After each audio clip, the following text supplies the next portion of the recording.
Hey guys, Sean Seitz with Pioneer Survival Company, your roaming reviewer. So right now I'm out in the field and I've been doing a hike on the Appalachian Trail. We started off at Davenport Gap and we just took a break over here at Hot Springs, North Carolina. We decided we'd take a rest, and we came off on this little side trail over at Spring Creek Trail, and we're just going to walk around that for a couple miles and so forth.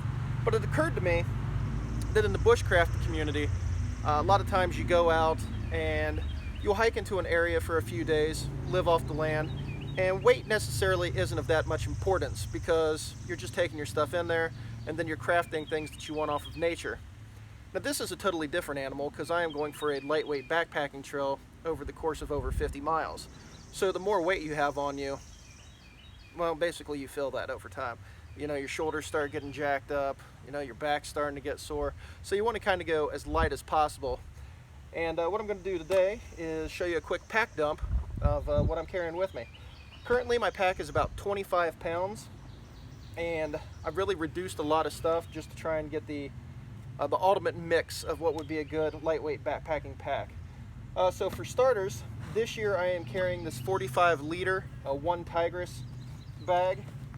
It's very basic design. It doesn't really have much of an internal frame at all.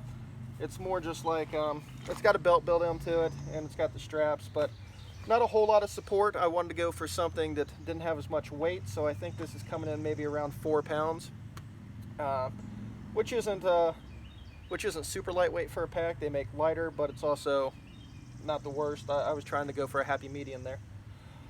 Whenever I'm backpacking, I just want to take the essentials with me.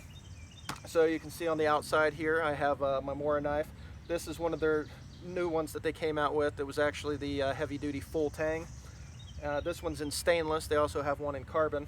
I'll probably do a review on these later, but so far it's been doing me pretty well. I opted to go with the stainless on this trip because I thought that I might get stuck in some rainstorms here and there, and I didn't want to have to do a lot of field work on my carbon, so I wanted to go with stainless so there would be less chance of it rusting. Let's get inside the pack real quick. So inside the pack I just have some basics. This is my stuff sack, and I went very minimal on clothing. So what you see that I'm wearing is basically what I brought for clothing. So my pants are some Duluth Trading Company no-fly zone pants. Basically they are supposedly created so that insects can't get to you, and they're supposed to repel like ticks, mosquitoes, jiggas, stuff like that. For the most part they seem to have worked, except in my infinite wisdom I zipped off the convertible part of them, and they haven't touched the top side of me at all, but I had this gnat attack. But I feel like the little things like bored into my flesh. It was like an alien's attack. At some point during this video there might be something to bust out of my chest, because that's the misery that I felt while these things were attacking me. I have welts all over me. I might be a leper, but I digress. So as far as just some spare clothing, I just brought a real thin, lightweight merino wool shirt. I have a pair of lightweight long johns, and then I brought 2 spare sets of merino wool socks and a fresh change of underwear. And the reason I brought such few clothes, because I figure I can always rinse them out in the water, like a lake or a river or something that we might come to. Let them dry overnight and they will be right as rain. Then I'm just using this Sea to Summit dry sack. It's one of the E-vent ones, so I can stuff it up, and when I compress it, the air releases to let me get a good compression. This is my food. This is probably roughly about 7 pounds of food. I brought a lot of lightweight stuff this year. I didn't want to do any cooking because I was trying to alleviate as much weight as possible. So I got rid of propane, I got rid of like the little burner stoves and so forth, and all of this stuff is non-cookable.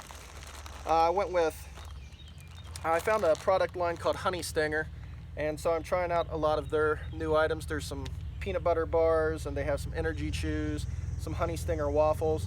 I figured it up on a daily basis. I'm getting about 2,000 calories just off these Honey Stinger products, and they're lightweight, and they're pretty darn delicious.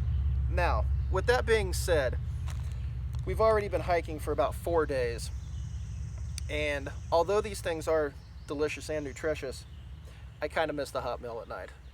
When I sit down after a long day of hiking and I'm eating basically like a protein bar and a Spam packet. I brought Spam too, Spam singles. I don't know. It's missing that feel-good quality of just having a warm meal at night. I also have everything packed inside of this Z-Pack Cuban fiber bear sack kit. So basically, it's a dry sack basically with a carabiner on it. I have some string inside of here and another small little sack I can fill with rocks. I can throw that over a tree so I can hang it up so bears don't get my food. Then I have one of these Climate Recon air mattress, ultra lightweight sleeping pads. I'm going to do a special review on this one because I feel like it really warrants a special review. I am not happy with this so far. I was pretty excited when I first got it, but it has done me dirty.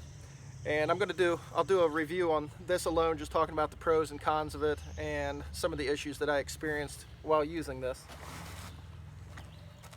I just have this really ultra light sleeping bag made by Hammock Gear, and this thing is all down with a Kadura shell.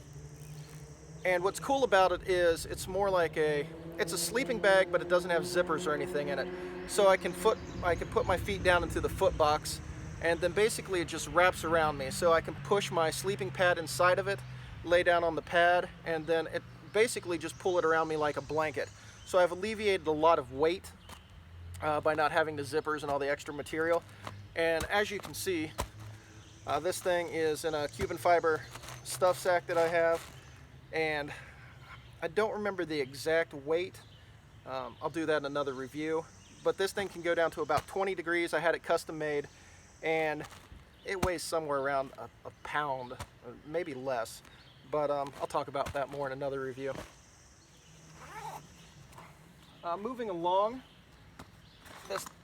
this here and this top zipper pouch is basically my entire shelter system that weighs roughly right around a pound for the entire thing. So I've got this Sea to Summit Nano Mosquito Pyramid net. This is basically just like a lightweight net. I can make a ridge line across 2 trees. This just clips onto the ridge line. I stake it in the ground in 4 corners. I can crawl inside of this. Basically, I've just made myself a tent. And this thing weighs like 4 ounces or something. Actually, it weighs 2.9 ounces. 2.9 ounces, and I have a mosquito net basically to protect me from the bugs. That is worth it. That's just some more dry sack stuff that I have. I have a Sportsman Series medical kit here. It's the Adventure Medical Kit. Basically, it's just a real lightweight first aid kit. I have some Quick Clot that I threw in there. I also have some blister pads. So, you know, you never want to get out on the trail and not have some sort of first aid. We've never really had to use this. I say we, I'm hiking with one of my buddies. And, but every now and then, like last year, we did have to pull out some blister pads because my buddy had some crap socks, gave him some blisters.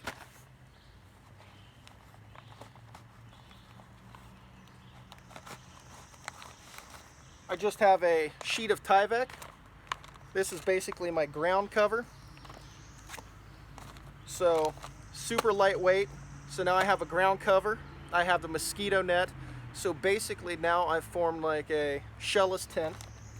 Once again, this stuff is super lightweight, coming in only at a couple ounces.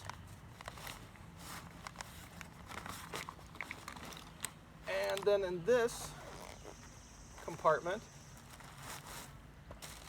I have the Hammock Gear tarp. Once again, this is made out of the Cuban fiber, Dyneema fabric, and this thing weighs close to like 9 ounces. This is a 10 foot by 10 foot tarp, that weighs about 9 ounces, super durable. It has the grommets and everything built into it, so I can easily throw this over a ridge line.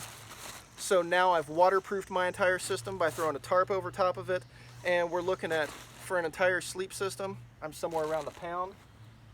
And the only other thing I have in here is I just have a bag of some lightweight stakes.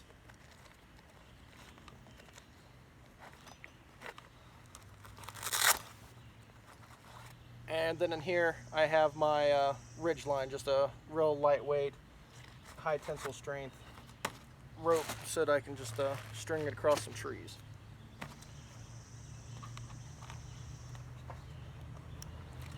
To conserve, or excuse me, to conserve weight, I also have this 2-liter platypus.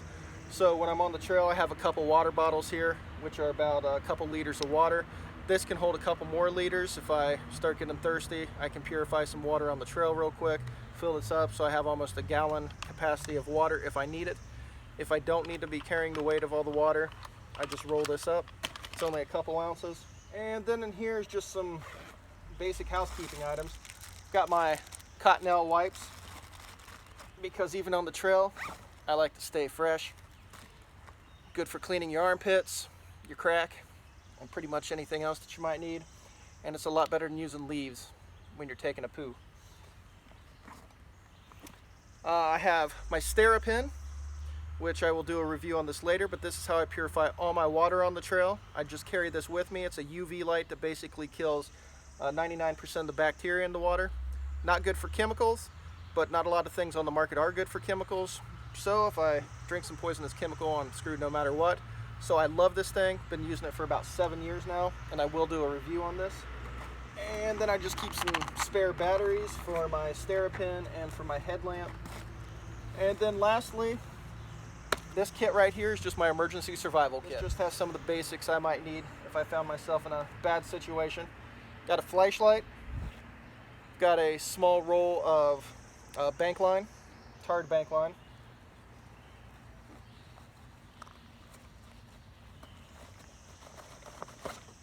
Got a small roll of Gorilla Tape, which can be used for minor repairs to my pack or my tarps or bags or whatnot.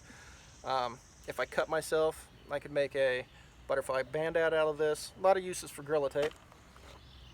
I just have this small fire kit. This has pretty much flint, steel, magnifying glass, ferro rods, some char cloth, some Surefire, all of that in just this small little compact container right here. So if I need to start a fire, this is one thing I can go to. Just brought a compass, because although the Appalachian Trail is marked, if I was to fall and get injured, fall down a cliff or something, a bear was attacking in the middle of the night and I took off running haphazardly through the woods, I probably wouldn't have that compass with me because I would have left it behind. But in any case, if I have a compass, I can just use that for some basic navigation. And that's pretty much it, guys. That is, I carry a couple, carry a still water bottle. That way if I need to purify water using fire, I can do that. And then I also carry just a regular Nalgene bottle. And that's it, guys. So you're looking at roughly about 25 pounds for the entire system. It's light, easy. I can just take it and go. It doesn't stress me out a lot when I'm walking.